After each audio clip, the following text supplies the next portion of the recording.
Cities are on fire, families are being ripped apart, children who were once innocently playing are now orphaned and alone, in a desperate struggle to survive.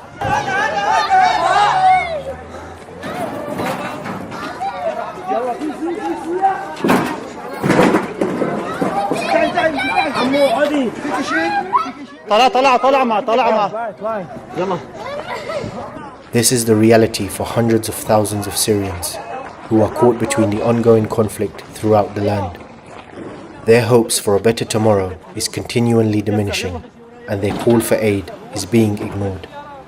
The people of Syria are in need of urgent humanitarian support.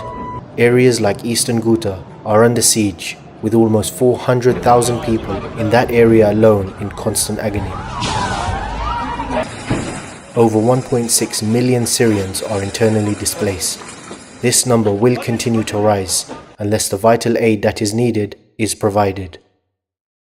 The country's medical, educational, and economical infrastructures are being destroyed, leaving the people with only their hopes and prayers during these times of crisis. Please help support the people of Syria now by calling 03000 999 786 or visit our website at alkhair.org.